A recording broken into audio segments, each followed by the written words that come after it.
Namaste, good morning, and welcome to the Vedanta Society of Greater Houston and our class on the Gospel of Sri Ramakrishna. Om Sarva Jiva Papanasha Karanam Bhaveshwaram Swikritang cha garbhavasa deha pashamidrisham Yapitam swalilaya cha yena divya jivanam Yapitam swalilaya cha yena divya jivanam Tannamami Deva Deva Ramakrishnam Ishwaram Om Shri Vivekanandari Satchishya Supujitaya Shri Sharada Devya Virata Sevitaya Shri Ramakrishna Paramahamsaya Avatar Varishtaya Chate Namaha. We salute Sri Ramakrishna, God of gods and Lord of existence, who of his own free will took human birth and lived a luminous life of divine play for the destruction of human ills.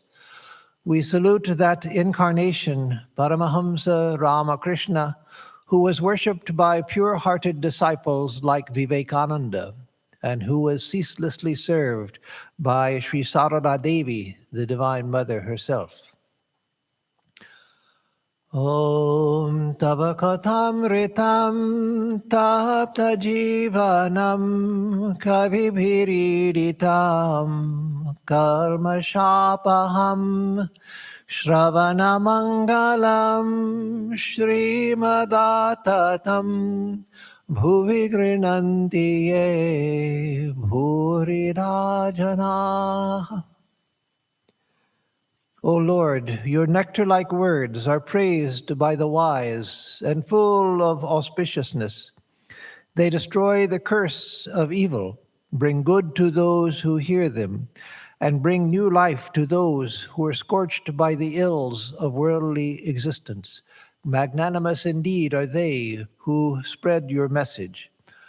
Om Shanti Shanti Shanti Harihi Om Tat Sat.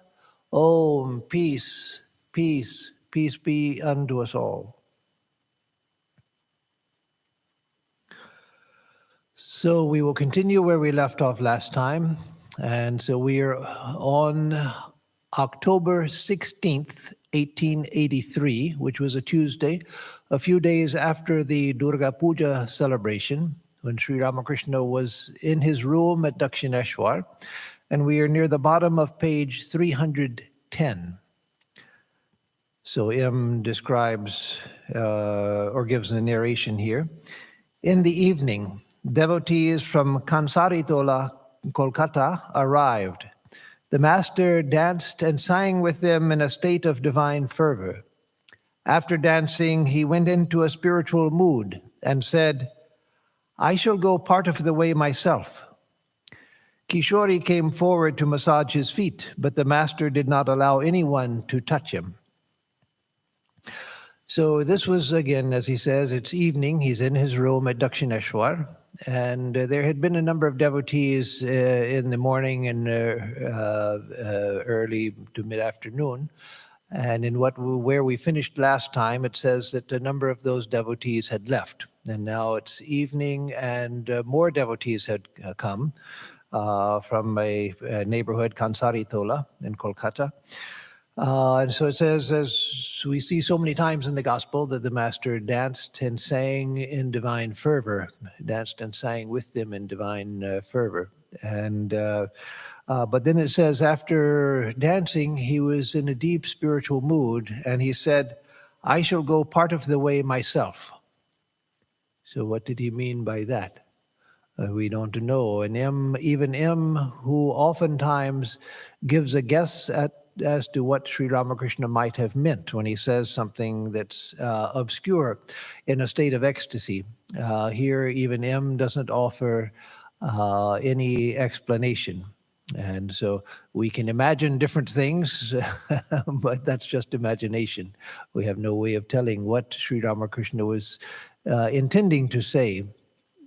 We can assume, probably, it's most likely, that he was speaking to the Divine Mother.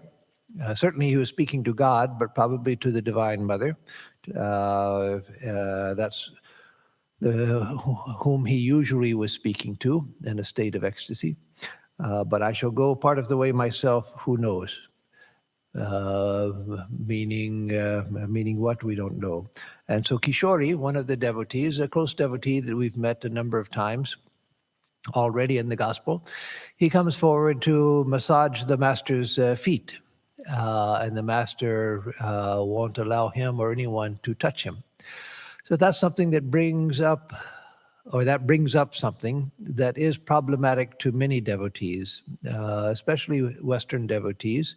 And I understand the problem that people have. The problem is they see that Sri Ramakrishna was very sensitive to people's touch. And here Kishori was a good devotee. He wasn't a person who had lived a highly immoral life, but he was a good devotee. But even his touch Sri Ramakrishna couldn't bear. And people get very upset oftentimes when they read about Brinde, the maidservant, who tried to touch Sri Ramakrishna's feet, and Sri Ramakrishna jumped back as if he were about to be bitten by a scorpion, and says, no, no, no, you salute from over there. People feel that, well, if he did that to someone like Brinde, the maidservant, maybe he would do that to me too. And so we take it personally that Sri Ramakrishna couldn't stand the touch of people who were not very pure. And so we feel, well, what about me? He's the incarnation of God. He was born to purify the fallen. He was born to lift the fallen. He was Patita Pavana, the purifier of the fallen. And so how could he reject people and jump back as if he were being stung by a scorpion? We have to understand that this was not something that he wanted to do. It was not because of some prejudice he had in his mind, that thinking that I don't like impure people and they shouldn't touch me. There was none of that whatsoever. He accepted everyone and had compassion for everyone.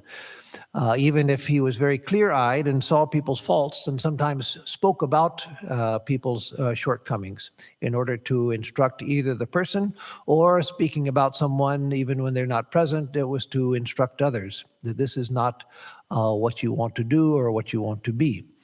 But that was as a matter of instruction, not as a matter of I like these people and I don't like those people. The fact is that his mind and body were so intensely pure that they couldn't stand the touch of impurity. It wasn't something voluntary. Again, it wasn't something based on a mental prejudice, based on likes and dislikes, based on ideas of acceptance and rejection. There was none of that. It's that his body had become so pure, as Swami Vivekananda, purest of the qualities, that the touch of any impurity caused excruciating pain. And not only touched excruciating pain, but it could cause a severe illness as well. And so he knew that he had been born for a mission. And part of that mission was to uplift the fallen. He told Holy Mother that you must stay behind. I'm going, but you must stay behind to take care of the people of Calcutta and elsewhere. They're like worms crawling in filth. You must do something for them. And so he felt compassion for people's fallen state. And Swami Vivekananda also, whom he left behind, Swamiji said, I was born for the welfare of women and the masses in particular, women and common people. And it was Sri Ramakrishna who had brought him for that. and Holy Mother, who Sri Ramakrishna had left for the sake of the people who had become very worldly in Calcutta and around the world. So again, it was not a question of acceptance or rejection, likes or dislikes. It was a question that his body couldn't bear it. And he was aware that he had come, as I was saying, he was aware that he had come for a mission. He had taken birth, and all of the trouble of taking human birth, one who had no need to take birth, one who was perfect in his own divine nature, but who willingly took birth for the sake of others. And he was protective of himself to that extent that he had to finish his mission. When his work was over, he was ready to go. It wasn't attachment to life. It wasn't fear of death. Rather, he had to hold on to life just in order to accomplish his mission. His natural state was to remain in ecstasy and not to even come down to this world of misery. But he forced his mind down to be with us, to teach us, to guide us. But it was just an experiential fact. Again, not likes and dislikes, not opinions, not prejudice or any such thing. It was an experiential fact that because his body was so pure, that anything that was impure caused excruciating pain, and it could cause severe illness as well. And so he had to protect himself. And again, it wasn't that he thought, oh, this person's going to touch me, they are not pure, and I'm going to fall sick. I don't want to fall sick. None of that. It was a spontaneous reaction that he knew from this high state of his mind that this will be destructive.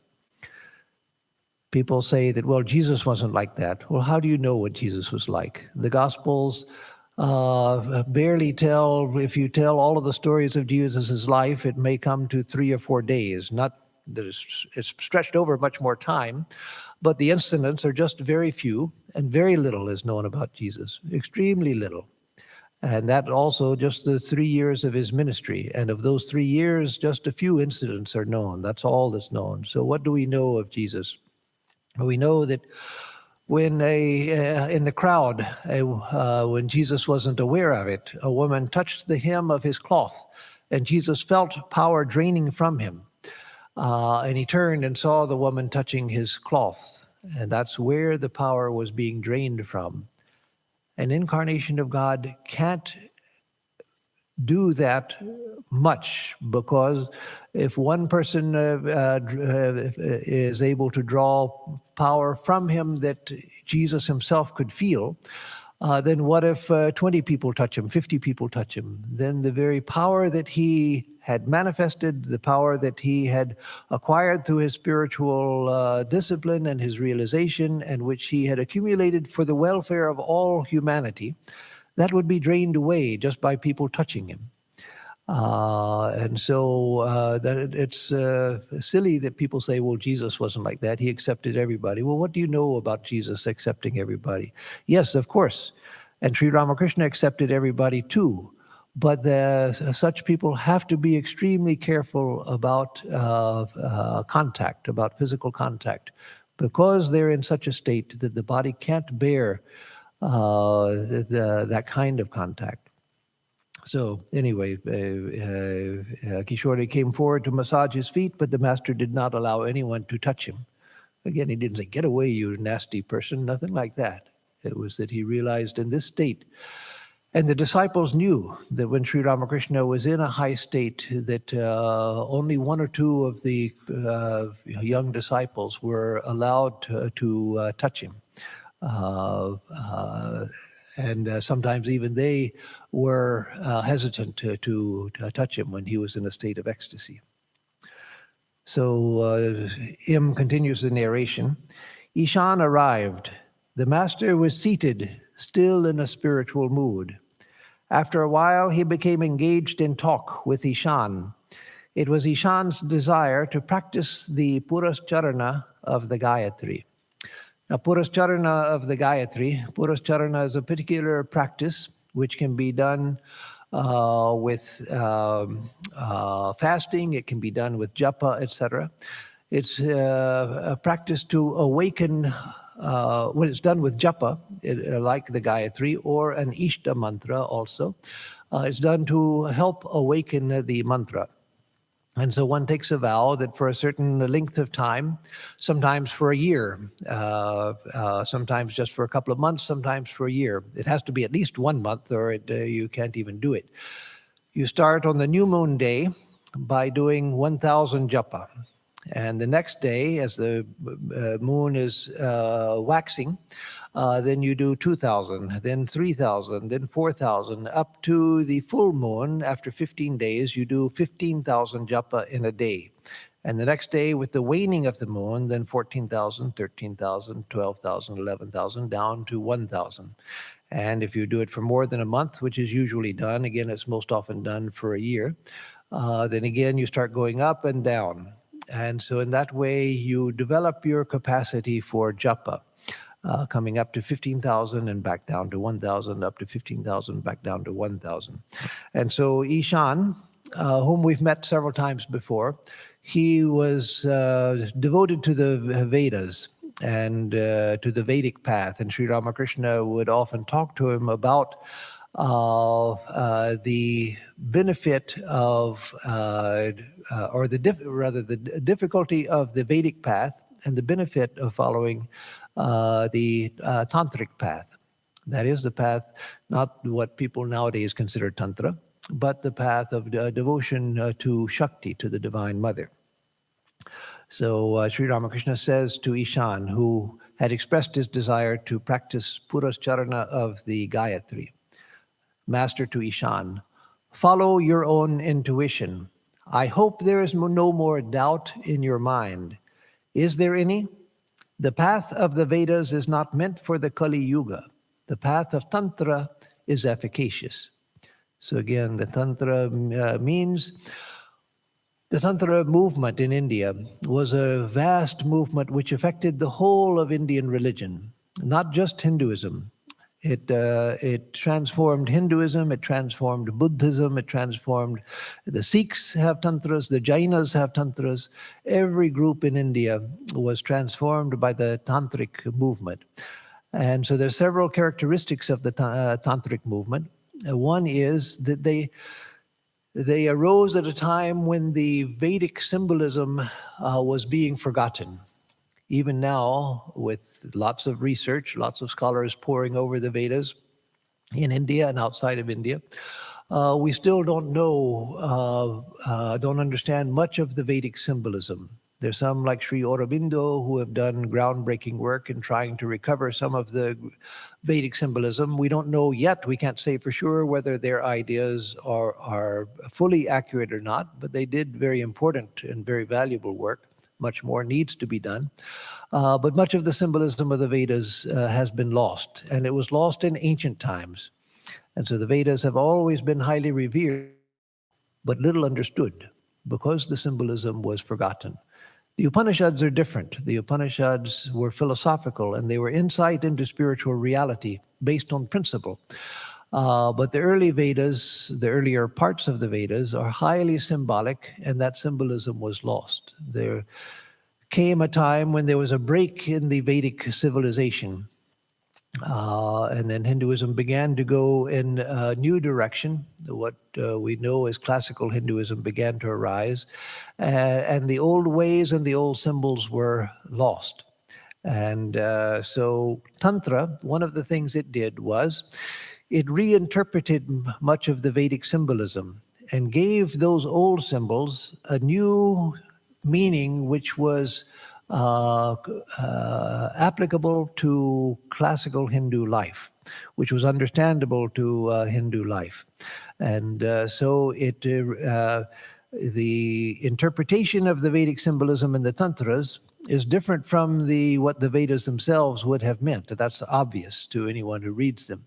But the Tantras did this great service of reinterpreting those symbols so that there were new symbols which founded on the old Vedic symbols, based on them, but with a new interpretation which would be meaningful to people. Another factor of the Tantras is that they, as Sri Ramakrishna said, other scriptures are meant to be read and thought about. The Tantras are meant to be performed. And so the Tantras gave instructions on things to do, spiritual practices to do, ritual practices and other practices to do in order to overcome illusion. And you see in Sri Ramakrishna's life how that was basic to his way of thinking. That tantric contribution was something which was natural to Sri Ramakrishna. He always reduced ideas to actual physical practices. So when he wanted to get over the idea of caste distinction, he would carry on his head, which in Indian civilization, that's a sign of ultimate respect. Something that you carry on your head is ultimate respect.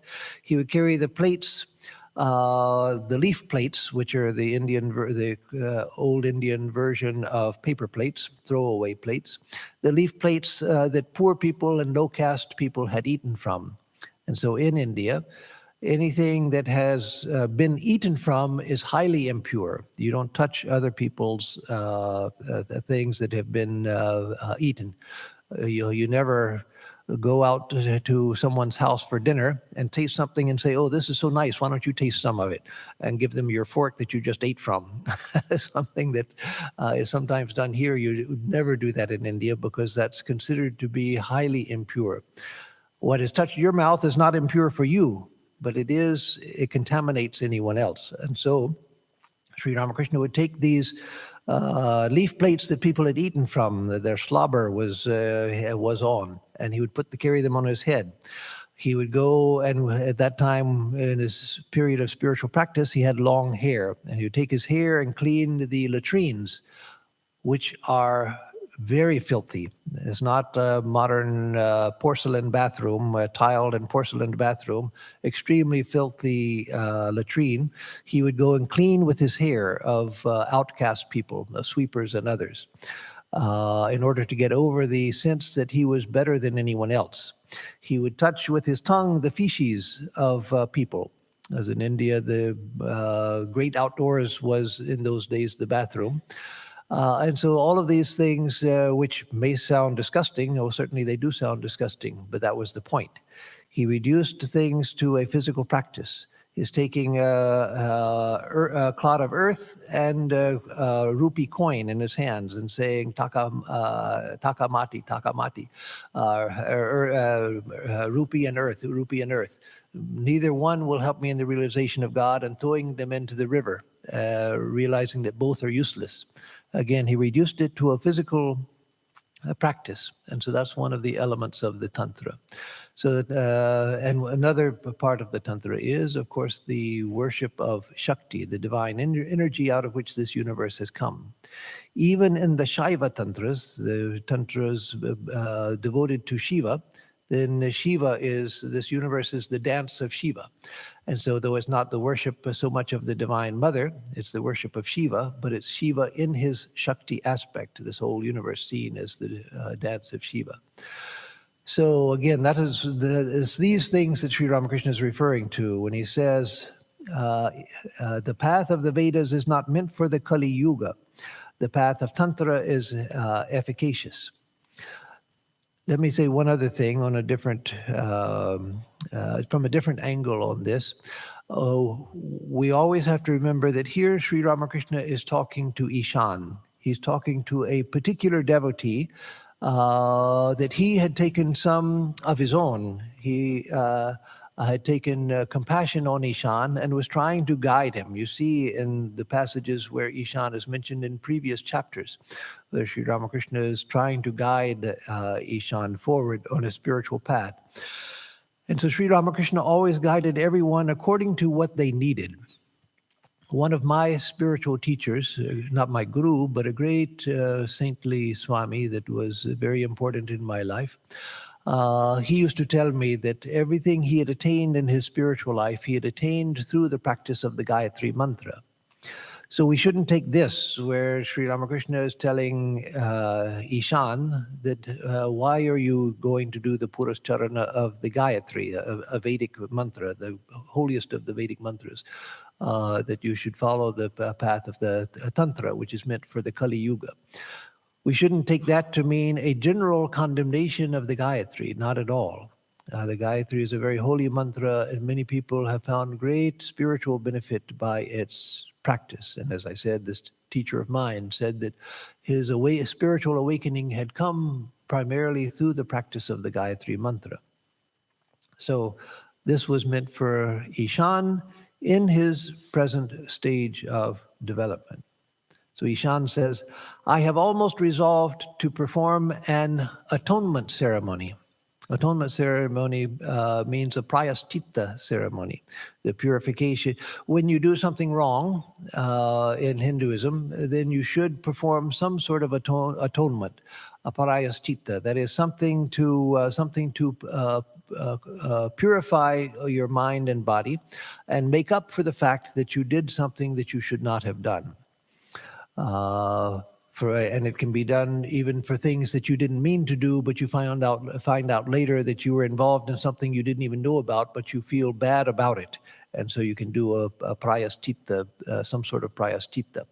It's similar to the Roman Catholic, not in form, but in intent, to the Roman Catholic or Eastern Orthodox practice of confession, where you go and confess to a priest and say, I've done this, and the priest says, we'll do 10 Hail Marys every day for 6 months or whatever it is. That is, you're doing a prayaschitta. So when I was at Mayavati, there was a butcher in the local town 7 miles from Mayavati, 7 miles by road from Mayavati. And this butcher, usually he would sell goat, chicken and goat, but of course to Hindus he would never sell beef. But this particular butcher had people found out he had been selling beef, claiming that it was goat. And so when the villagers found out, they were horrified that the villagers who had been thinking they had been eating goat, they'd actually been eating beef, cow meat. And that for a Hindu is as far as anything you can consume, that's the worst thing you could possibly do. Killing a cow is considered one of the great sins from ancient times. So these people had not intended to do that. They were eating goat, which was allowed for them. But they found out that they had been eating beef, and so many of them who were very poor, backward, uneducated villagers, they made a difficult journey to Haridwar to bathe in the Ganges as prayaschitta, to purify themselves for this sin. And so again, that's just an example of the sort of thing that's done. And then if you knowingly do something, of course, and regret it and feel bad about it, then you do some prayaschitta to atone for what you have done. So Ishan says, I have almost resolved to perform an atonement ceremony, a prayaschitta ceremony. Master, do you mean to say that one cannot follow the path of Tantra? That which is Brahman is also Shakti, Kali. So here again, he realized that Ishan was again pursuing this idea of following the Vedic path. And so Sri Ramakrishna is, it's not the fact that he was going to do prayaschitta, it's the fact that he was doing it according to the ancient ideas of the Vedas. So then Sri Ramakrishna sings, knowing the secret that Kali is one with the highest Brahman, I have discarded once for all both righteousness and sin. That is, if one has devotion, then one leaves righteousness and sin to God. So there is a place for prayaschitta. There is a place for atonement. There is a place for making up for the wrong things we have done. But when one has come to the stage where devotion has awakened, then such considerations disappear. So again, remember that when Sri Ramakrishna says something, we have to understand who was he speaking to, and why was he saying this to that particular person. It's not that prayaschitta, the concept of prayaschitta, the concept of atonement, is wrong or a low idea, or nobody should do it, or we should get rid of the very concept. No. It was that he knew that Ishan was not going to live for long. And so he was trying from the beginning of the gospel, whenever Ishan comes, we see that he's trying to guide him to higher spiritual life, because he realizes Ishan doesn't have much time. He doesn't say that, but we know from what happened later. And so, again, when devotion arises, when deep devotion arises, when the heart spontaneously starts moving towards God with love, then all ideas of atonement, all ideas of, oh, I did such a bad thing, no, you begin to just dissolve that in God. How can I think of those things? It takes my mind away from God. To think that I have done something wrong and I have to atone for it, and I have to do this and I have to do that, I have to go bathe in the Ganges and I have to do this many japa because of that. At such a stage, if we reach such a stage, then all of that is just emphasizing the bad thing that we did, calling that up. So when devotion comes, then the picture changes. So again, this is not a criticism of the Gayatri Mantra. It's not a criticism of the Vedas. It's not a criticism of the idea of atonement. All of those things have their place. But it was something that Sri Ramakrishna saw Ishan needed to and could be moved beyond. So Ishan, after Sri Ramakrishna sings this song, again I'll read that and then go on to what Ishan says. Knowing the secret that Kali is one with the highest Brahman, I have discarded once for all both righteousness and unrighteousness, or righteousness and sin, Ishan. It is mentioned in a hymn in the Chandi that Brahman alone is the primal energy, the Shakti, Adi Shakti. Brahman is identical with Shakti, Ishan continues. Master, it will not do simply to express that idea in words. Only when you assimilate it will all be well with you. And so that's very important. And again, these words are addressed to us, to all of us. It is not enough just to mouth the words. Yes, we have to hear this. We have to understand it. We have to conceptually grasp it. We have to think about it. All of that is important. But that's not the end of spiritual life. So again, it's not bad to understand the concept. That we have to do first. But he saw that Ishan needed to go beyond that. And the time will come when we're ready to go beyond that too.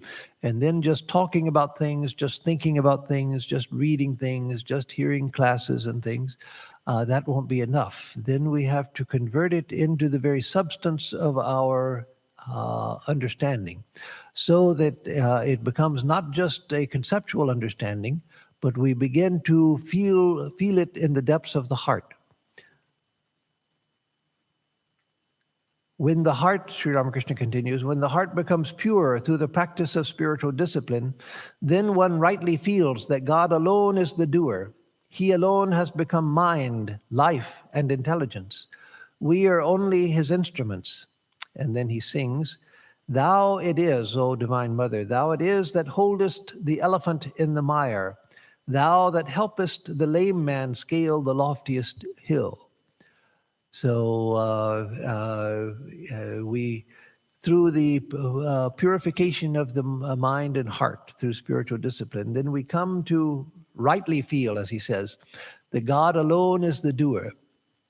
Then we begin to feel that everything that happens in our life is happening by the will of God. Even the suffering that comes to us, even illness that comes to us, the pain that comes to us, as well as the good things that come to us. Yes, all of it, the good things, the bad things, everything, we find coming to us by the will of God. And then we see everything to be a gift, everything to be a loving gift from the hand of God. We no longer think of one thing as acceptable and another thing as unacceptable. That which comes is coming through the will of God. He alone has become mind, life, and intelligence. The mind the prana, the life energy, prana, and intelligence. All of that is He alone. That is God alone. And we are only His instruments. We are only His instruments. So when that comes, when we begin to feel that we're only His instruments, that He it is that is moving this body, He it is that makes this mind think, then all of these other ideas fall away. And then we begin to understand that God is both Brahman and Shakti, both the infinite, non-dual, impersonal reality, my own divine self, and also the divine creative power creating behind all of this manifestation, this appearance that we live in the midst of. All of that is He. In in the Bengali, there's no difference between the pronoun he and she. No difference between he and she. Both are sure. That's why many Bengalis, when speaking English, it's not a criticism. When I speak Spanish or when I speak Bengali, I make English mistakes in Spanish and Bengali. But so when many Bengalis speak English, they often say when they mean he, they'll say she. Because in Bengali, she is he or she. And so it just naturally comes when I say, oh, she did this, meaning he did this. So I bring that up here because here everything is in the gendered language of English, whereas the original was in Bengali, where it's not he, God, he alone is the doer. It's se, meaning he or she. So this applies to the Divine Mother as much as to God as He. And so Sri Ramakrishna, who usually spoke of God as the Divine Mother, it would be more natural to think he was speaking of her, that everything is her will. When your heart becomes pure, Sri Ramakrishna continues, then you will realize that it is God who makes us perform such rites as the Purascharana. Then the whole viewpoint changes. It's God Himself, the Divine Mother herself, who makes us do what it is we do. Then we don't feel that I, this wretch who did this bad thing that I should not have done, I have to do Purascharana because I did a bad thing, and I have to correct it by doing Purascharana so that I can move towards God. No, it's God who directs everything. God who did, who performed the mistaken act or the low act through this, and God who is now performing Purascharana through this. Everything is the will of God. And so we no longer have that sense of agency that I am the doer and I have to do this because I did that. And then he sings this line from a song. I think it's from, this is a song from Ram Prasad's famous song, Sokolito Mari Icha. Thou workest thine own work, men only call it theirs. You, O Mother, you are the doer. You do your own work. Men only think that they are doing it. He continues, all doubts disappear after the realization of God. Then the devotee meets the favorable wind. The devotee becomes free from worry. He is like the boatman who, when the favorable wind blows, unfurls the sail, holds the rudder lightly, and enjoys a smoke. So this is a wonderful statement, that all doubts disappear after the realization of God. Then one knows reality itself. One knows the heart of existence. One knows that which we were born to find out. One has known the great secret, the secret that is the secret of all secret things. Guhyati guhya gopta atvam. You are the holder of the most secret of all secret things, O Lord. That is the realization, the knowledge of the divine reality. Once we've known that, then all doubts disappear. Then there may be a childlike curiosity about things, but that's about little things, just informational things. But it's not. Because we've known the secret of reality itself. So you find that sometimes a sage, a great realized soul, will be like a child and express curiosity about things that they are curious about. But that's not a doubt. That's just looking out at this miraculous universe, which is a manifestation of that divine being, and being curious about some of the how does some of this work, but not doubt about reality itself, about what is true and what is untrue. So all doubts disappear after the realization of God. Then the devotee meets the favorable wind. So he brings up the analogy of a boat, a small sailboat, like you would see on the Ganges, going from bank to bank and up and down the river. So like a sailboat that has caught the favorable wind. So when we don't have the say favorable wind, we may have to use a pole to push our way up the river, or we may have to use oars and the struggle against the current and all of that. But when there's a favorable wind, then we just, as he says, he is like the boatman who, when the favorable wind blows, unfurls the sail, holds the rudder lightly. It takes very little work. You just hold the rudder to keep going in the correct direction, in the direction of God, and enjoys a smoke. So that is the case of the person who has realized God, or a person who has even come close to realizing God. Even when deeper devotion begins to awaken within one, even before the realization of God, then one begins to feel that the wind of God's grace has become favorable and is beginning to blow us in that direction. And then the sense of exertion that we had to do before in meditation and other things, where it's such a struggle. We try to control the mind refuses to be controlled. We try to think of God, the mind won't think of God. We try to repeat the mantra, but the mind goes all over the place, not thinking of what we're doing, and the mantra goes on unconsciously. All of that struggle begins to go. And so, as he says, then the boatman just lightly holds the rudder, unfurls the sail, and then can enjoy a smoke. So at that point, there comes the ability to surrender to God. That's why Swami Turiyananda and others used to say that surrender is the last word in spiritual life. And now we practice surrender. And that practice of surrender is hard work. It's not that we are actually surrendered, but we're trying to surrender. And so we're working at surrendering. And yes, that is necessary. We have to work at it. We have to try. But a time will come when we can actually surrender, then the work part of it is over. If we can come to the point in spiritual life where we actually begin to feel surrendered to the will of God, then we're floating, as Swami Brahmananda said at the end of his life when he was in ecstasy, I'm floating on the leaf of faith in the ocean of Brahman. Then we're floating in the current of God's will. And the great effort that we had to do before is over. I remember some of the great souls that I saw in my youth when I was in Belur and other parts of India. The great sense of resignation, the sense of effortlessness that there was about them, something that was deeply inspiring.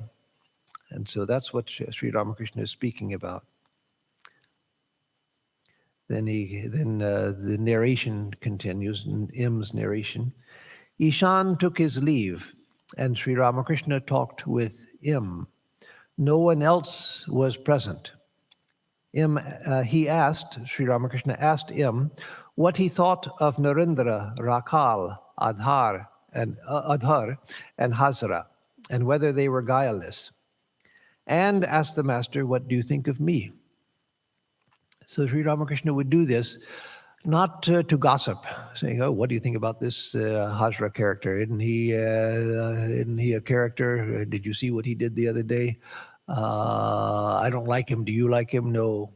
Not for gossip's sake. He was trying to. Sri Ramakrishna was always uh, testing in various ways. He never accepted one means of knowing things. He would confirm things in different ways. He would look at the signs on a person's body. He would weigh the feel of the weight of their arm, and through that, no one knew how he did it and what it meant. But by doing things like that, looking at physical signs, feeling the weight of someone's arm, looking at the eyes, he could tell many things about a person. He would read the past of a person through his ability to see into the minds of people. He would see things in ecstasy about people, where the Divine Mother would show him the nature of someone through ecstasy, through physical signs, through talking to the person, through asking questions, as he did with Narendra. He had a vision before he ever met Narendra about Narendra coming from the Saptarshi Mandala, the circle of the seven primordial sages, being one of those seven primordial sages. And then when Narendra was born, he saw a light passing from Benares to Calcutta. And he said he knew then that the one he had called to earth to be his helpmate had been born. And when Narendra first came, he recognized him. Even then, he put Narendra into a trance and asked him all sorts of questions which Narendra was unconscious of. It was like a hypnotic trance, but something, it was not a hypnotic trance, but it was like that in the fact that Narendra, he delved into the deepest recesses of Narendra's being and found out that, yes, Narendra was indeed born on earth for a particular purpose. So he had all of these ways of testing even someone like Narendra. And so with him, whom he had seen in a vision also, he's always asking through different parts of the gospel, you see it on different times in the gospel, he's asking him questions to test his understanding. So by asking him, what do you think about Narendra, Rakal, Adhar, Hajra? These were different people of very different natures. Narendra and Rakal were great from their birth. They were born from a high spiritual realm, and they were deeply spiritual from their childhood. But they were very different from each other. And so by understanding what M saw in Narendra, what he saw on the other hand in Rakal, he could understand M's understanding of spirituality. When he asked about Adhar, who was a sincere and good devotee, not of the caliber of Narendra and Rakal, but a very good devotee and a spiritual person. Then Sri Ramakrishna could understand from that also something else about M's understanding, because like Adhar, M was to remain in the household, a family man. And so he needed to understand the nature of householders, devoted and saintly householders as well. And then Hajra was of a completely different nature. So these were not all grouped together because they were similar. They were grouped together because they were different. And so what he would think of Hajra would be very different from what he would think of Narendra, Rakal, and Adhar. Because Hajra was a great hypocrite, and he was full of guile, not at all guileless.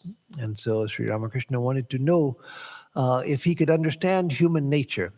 What else he wanted to know, we don't know, but certainly one thing is obvious, that he wanted to understand what M could understand of human nature. Could he see through the facade of people like Hajra, who was always pretending to be a great spiritual aspirant, greater than Sri Ramakrishna, but was actually a hypocrite and full of guile?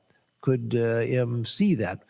Because M was to have a very important part in the play of Sri Ramakrishna after Sri Ramakrishna's death, the writing of the Gospel. He inspired many people to the spiritual life. He was a teacher. He has inspired many students to come to the spiritual life. Many people joined the Ramakrishna mission because of his inspiration. And he would gather devotees around him to teach them about Sri Ramakrishna and about spiritual life. He would go for months at a time to a place near Deoghar on retreat, and there people would gather around him and learn about spiritual life.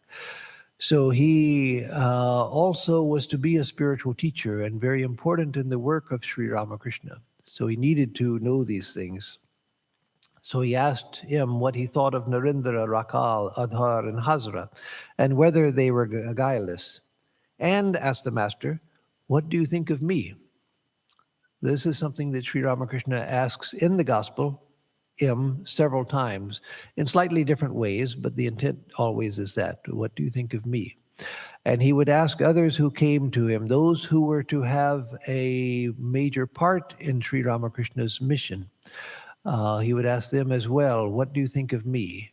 So why? Was he a narcissist? Was he egotistical? Did he want to know if him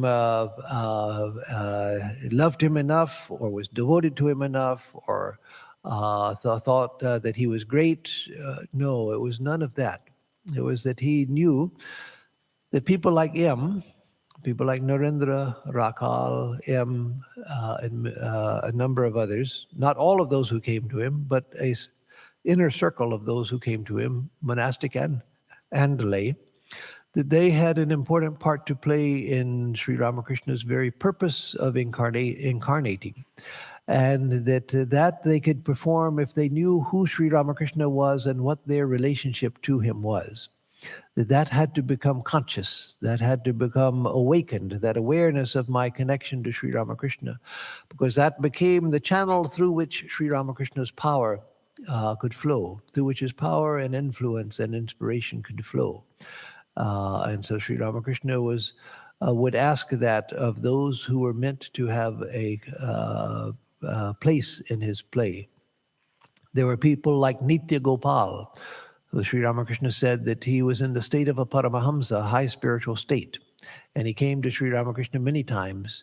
But Sri Ramakrishna says later in the Gospel that Nitya Gopal was not one of his inner circle. Yes, he was highly spiritual, went into ecstasy regularly, was in the state of a Paramahamsa, but Sri Ramakrishna knew that he doesn't belong to this place. And he comes here. People like Vijay Krishna Goswami, a great leader of the Brahmo Samaj and later an independent spiritual teacher. He came to Sri Ramakrishna many times. Sri Ramakrishna showered his grace on Vijay Krishna Goswami. It was very loving towards him. It was highly influential in Vijay Krishna's life, but he wasn't a member of the inner circle. And later, Vijay took another guru, and in Vijay Krishna Goswami's biography, sort of the official biography by his disciples, there's not a single mention of Sri Ramakrishna. No mention of Sri Ramakrishna, which means that later Sri Ramakrishna was not someone Vijay Krishna spoke about or attributed influence to. And but those who were part of, and that's not to criticize them. Nitya Gopal and Vijay Krishna Goswami, they both were very saintly. But they weren't part of the inner circle of Sri Ramakrishna. They weren't important to the furthering of Sri Ramakrishna's mission. But those who were, Sri Ramakrishna wanted them to awaken to the connection between them and Sri Ramakrishna. So he would ask, "What do you think about me?" One who had no egotism, who couldn't even use the first person pronoun I. But he wanted to know what M was awakening to as far as his understanding of Sri Ramakrishna. So M says in response to "What do you think of me?" "You are simple and at the same time deep. It is extremely difficult to understand you." At which Sri Ramakrishna laughed. Sri Ramakrishna simply laughed at that. You are deep, you are simple, and at the same time very deep. And Sri Ramakrishna was extremely simple, like a child. And yet who could and who can plumb the depths of Sri Ramakrishna? So that's all that M said. And Sri Ramakrishna simply laughed at his statement. Not laughed at his statement, but laughed with the statement that M had made. So we'll come to an end here. And next time we will begin on November 26th, 1883, the next day in the Gospel. And so let me give announcements, and then I'll take any questions. So for announcements, on Sunday, I will speak on, I forget the exact title, but it's about the nature of faith. What is faith, or the nature of faith? So that will be Sunday at 11 o'clock. We are allowing up to 20 people to come to be here in person if you're vaccinated, and you must wear masks to come. But wearing a mask, and if you're vaccinated, if you register, you can find the link on our website, or if you're on our mailing list, you would have received an email with the link for Eventbrite. And you can register to be one of the people to come on Sunday to attend in person. We're restricting it right now to 20 people because of the pandemic. We're hoping that maybe by January we can once again open fully, but that depends on the course of the pandemic itself. And then next week on Tuesday, we'll have the class on the Katha Upanishad at 7:30, live streamed. And Thursday, we'll continue this class at 11 o'clock, live streamed. So those are the announcements. Bring that while you're asking, huh? We talked about that food which has been tasted becomes impure and should not be offered. Yeah. The intention of tasting is more important there. Why do people taste the food? Oh. To make sure that the food is cooked nicely and offered. Otherwise, how could Rama take Shabani's food? Yes. Has been tasted. So the question is, as far as tasting food, isn't the intent more important than the actual tasting of the food? So I have to make a distinction here. And Suren asked about what about Rama, Sri Ram, who took fruit which Shabari had tasted to see if it was ripe, and then she gave it to Rama, and he ate it. So we, in the Ram Nam, we sing Dattari Shabari Datta Palashana Ram. Ram, who ate the fruit given by Shabari, meaning the fruit she had tasted to see if it was ripe, and then gave it to Rama to eat. So first of all, with fixing food for other people or for offering to God. If we're fixing food for other people, yes, we taste it sometimes while we're preparing it to see if it's salted properly, if the seasoning is proper, and so forth. And that's not a bad practice.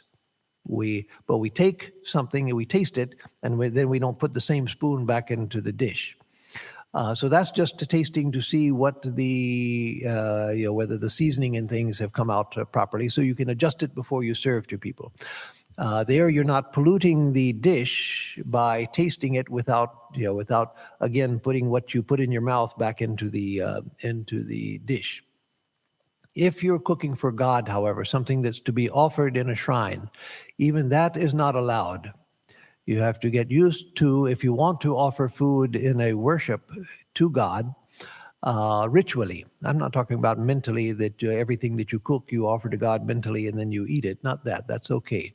But if you are offering food in a temple, like people bringing offerings here to be offered to Sri Ramakrishna or to Kali or recently to Durga, etc., then even that tasting of the food before, even though you're not putting the spoon back in the food, even that should not be done. And that Sri Ramakrishna was very strict about. Sometimes people would bring him sweets from Calcutta, and he knew through his yogic insight that the person had offered some of the sweets from the box he had purchased a box of sweets from the sweet seller, and gave one of the sweets to a street urchin or someone, and then brought it to Sri Ramakrishna. Sri Ramakrishna said, I can't eat it because it's been offered to someone else first. That's because, again, of his extreme sensitivity. That's not going to hurt one of us, but it is going to hurt. It's not proper to offer to a deity. heard even from Vietnamese devotees from their past, both with the Buddhist path and with the ancestor worship, which comes from the influence of China on Vietnam. That if you're going to offer something, you buy it with the intention that this is going to be offered to God. The intention has to be there, not just buying something that going to take home to the family to feed the family, and then later you decide, well, let me offer it to God instead. No, you buy something with the intention is to be offered to God, and you don't offer it to anyone else, including yourself, before you offer it. You don't even taste it to see if the seasoning is right. You get used to being aware of what you're doing and adjusting the seasoning consciously to the best of your ability before you offer it. So anything that's offered to God ritually, not just mentally in your own home, but ritually, that has to be untasted by anyone. It's like smelling a flower before you offer it to God. You never do that because you've offered the flower to yourself. It's like picking a flower to offer to God and dropping it on the ground. It's considered that the flower has already been offered to Mother Earth. How can you now take it and offer it to somebody else? So with those things, one has to be very careful, and that's the tradition, and that's something that Sri Ramakrishna, Holy Mother, were very careful about. So then what about Ram taking the fruit that Shabari had tasted? Ram is praised for doing that because that's something you don't do. If that were okay, if I could eat a fruit and give it to somebody or give it to Sri Ramakrishna and let him eat it, then there'd be no reason to praise Ram. It was because Ram, as a matter of sacrifice of himself, he took out of love the fruit that Shabari had given to him. That's to emphasize the tremendous ocean-like love of Sri Ram for his devotees, that a devotee who didn't know any better, who didn't know what she was doing, didn't know that what she was doing was wrong. So Sri Ram accepted the loving offering because he was so great. And there are instances where Sri Ramakrishna did similar things. There are instances where other incarnations did similar things because they are patita pavana. But that shows, like Sri Ramakrishna taking on all of the sins and all of the gali, all of the curses and things of Girish Chandra Ghosh. He accepted all of that out of his infinite love for Girish and for others.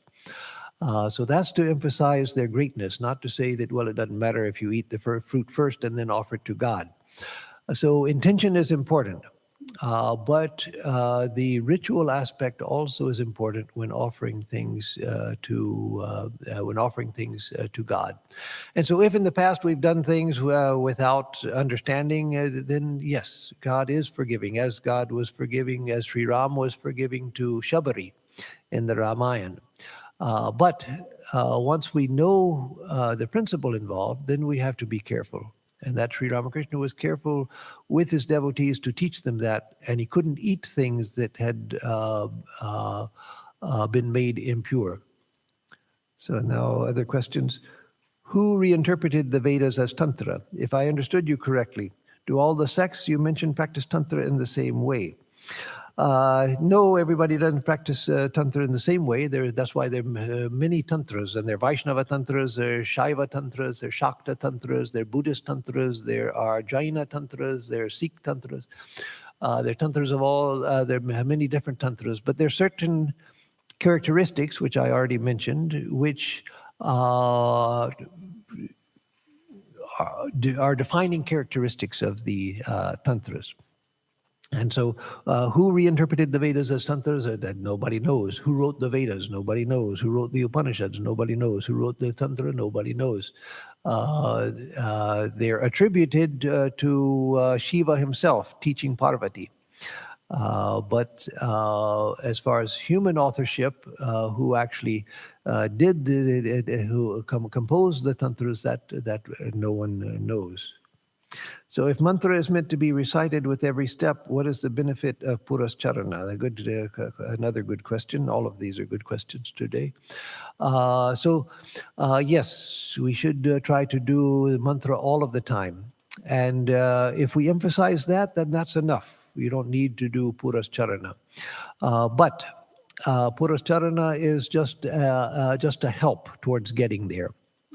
So there's no need to do that. It's enough to emphasize, let me do it as often as I can remember. Let me try, whenever I can remember, let me bring the mind back to the mantra and repeat it. When I'm baking cookies, when I'm making granola, when I'm doing other things, when I'm washing dishes, let me repeat the mantra. That's all you need to do.